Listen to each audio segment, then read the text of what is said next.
एक दिन दो औरतें रोजे की हालत में सख्त भूख और प्यास की शिद्दत महसूस कर रही थी और ऐसा लग रहा था कि उनकी जान चली जाए। सहाबा किराम आप सल्लल्लाहु अलैहि वसल्लम के पास आते हैं और उनसे दरियाफ्त करते हैं। आपने फरमाया कि एक बर्तन लाओ और उनसे कहो कि वो दोनों इसमें तय करें। जब उन दोनों ने उस बर्तन में तय किया तो उसमें से खून और कच्चा गोश्त निकला। हालांकि उन लोगों ने गोश्त नहीं खाया था।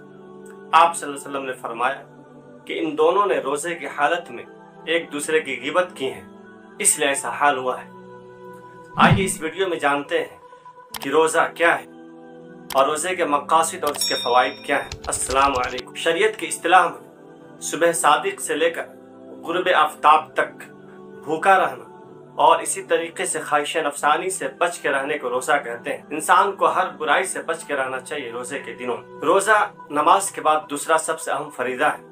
चुनांचे हदीस में आता है कि इस्लाम की बुनियाद 5 चीजों पे है।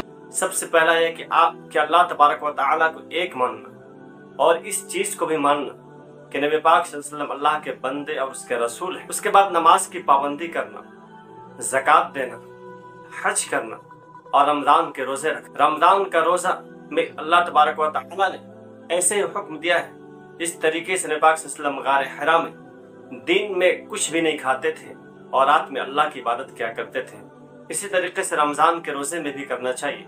उसमें दिन में कुछ भी नहीं खाया जाता है और इस तरीके से नफसानी ख्वाहिशात से भी बच कर रहा जाता है। इस उम्मत से पहले नबी पाक सल्लल्लाहु अलैहि वसल्लम की उम्मत से पहले भी रोजे को फर्ज किया गया था। चुनांचे आदम अलैहिस्सलाम पे हर महीने की 13, 14, 15 का रोजा फर्ज था। इसी तरीके से नूह अलैहिस्सलाम हमेशा रोजेदार रहा करते थे। दाऊद अलैहिस्सलाम एक दिन रोजा रहते और एक दिन इफ्तार करते थे। ईसा अलैहिस्सलाम एक दिन रोजा रहते और 2 दिन इफ्तार किया करते थे। इसी तरीके से यहूदी उनके ऊपर आशूरा का रोजा और इसी तरीके से शनिचर का रोजा और कुछ और भी रोजे फर्ज थे, लेकिन उन लोगों ने इस सब को छोड़ दिया और सिर्फ आशूरा का रोजा वो लोग रखा करते हैं। और वो लोग कहते हैं कि इसी दिन अल्लाह तबारक व तआला ने मूसा अलैहिस्सलाम को फिरौन के जुल्म से बचाया था। नसारा जो ईसा अलैहिस्सलाम को मानते हैं उनके ऊपर रमजान का रोजा फर्ज था, लेकिन जब रमजान का महीना गर्मी में आने लगा, क्योंकि रमजान का महीना यह मुकद्दस महीना है और यह महीना हिजरी के एतबार से होता है। जब नबी पाक सल्लल्लाहु अलैहि वसल्लम ने मदीना की तरफ हिजरत की उसके बाद से हिजरी महीना चालू हुआ। और दूसरा ईस्वी कैलेंडर होता है, उसमें फिक्स दिन होते हैं, लेकिन जो हिजरी कैलेंडर होता है इसमें महीना चांद के एतबार से होता है। तो जब रमजान का महीना गर्मी में आने लगा तो नसारा ने कहा कि हम गर्मी में रोजा नहीं रख सकते। उन्होंने इसको मौसम बहार में रख दिया और कहा कि हम 30 के बजाय 50 रोजा रखा करेंगे, और वो लोग 50 रोजा रखने लगे और इसमें इन्होंने रद्द-बदल कर दिया। अल्लाह तबारक व तआला ने इसके बहुत सारे फवाइद अता किए हैं।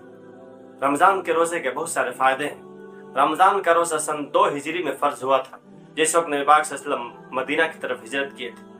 यहाँ पे एक सवाल पैदा होता है कि जब आप सल्लल्लाहु अलैहि वसल्लम को नबूवत मिली तो उस वक्त रोजे को फर्ज क्यों नहीं किया गया? हालांकि कुछ सालों के बाद नमाज को तो फर्ज किया गया, लेकिन रोजे को फर्ज नहीं किया गया। मुअर्रिखीन ने इसका जवाब दिया है कि जब आप सल्लल्लाहु अलैहि वसल्लम को नबूवत मिली तो सबसे पहला मकसद ये था कि जो लोग वहाँ के थे उनको इस्लाम की तरफ लाया जाए, क्योंकि वो इस्लाम को नहीं जानते थे और अल्लाह को भी नहीं जानते थे। वो तो खाने काबा में 360 बूत रखा गया था और उसकी इबादत किया करते थे।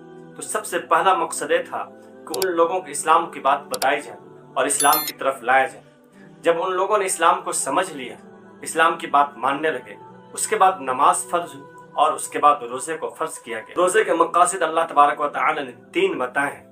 कुरान करीम में जो रोजे के मकासद बताए गए हैं वह 3 हैं। सबसे पहला मकसद है कि इंसान मुत्तकी और परहेजगार हो जाए, हर गुनाह से बच जाए, अल्लाह को एक मानने लगे, अल्लाह ने जिन चीजों से मना किया है उससे रुक जाए और अल्लाह ने जो चीजें करने को कही हैं उसको करने लगे। इसी को तकवा कहा जाता है और इसी पे अमल भी करना चाहिए। दूसरा मकसद ये है कि इंसान अल्लाह का शुक्र करने वाला हो जाए। शुक्र का मतलब होता है कि अल्लाह ने जो नेमतें इंसान को दी हैं उसके ऊपर अल्लाह का शुक्रिया अदा करना और अल्लाह तबारक व तआला ने जिन चीजों से मना किया है उन चीजों से बच जाना। और तीसरा इसका मकसद ये है कि इंसान हर तरीके की बदी से और बुरे ख्यालात से बच जाए और उससे रुक जाए। डॉक्टर अबुल कलाम आजाद ने कहा है कि रोजे का मकसद अल्लाह तबारक व तआला का किसी भी इंसान को फाका रखना और भूखा रखना नहीं है, बल्कि इसका मकसद ये है कि इंसान का अपने ऊपर कंट्रोल हो जाए, इंसान अपने ऊपर हाकिम बन जाए।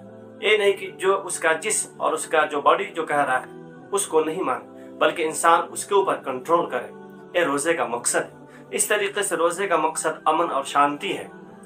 और डॉक्टरों ने भी कहा है कि जब इंसान रोजा रखता है तो उस वक्त उसका मैदा खाली होता है। चुनांचे 11 महीना जो मैदा काम करता रहता है तो इसकी वजह से वह थक जाता है। लेकिन रमजान के महीने में जब मैदा उसका खाली रहता है तो इंसान बहुत सारी बीमारियों से बच जाता है। मैदा बीमारियों का जगह है और बीमारियों का घर है, और जब मैदा इसमें काम कम करता है तो फिर इंसान बहुत सारी बीमारियों से बच जाता है, और इस तरीके से उसका जिस्म एकदम फ्रेश और तरोताज़ा हो जाता है। रोजे के मकासद और भी बहुत सारे हैं। अगर आपको वीडियो अच्छी लगे तो इसको लाइक कीजिए, शेयर कीजिए और सब्सक्राइब कीजिए।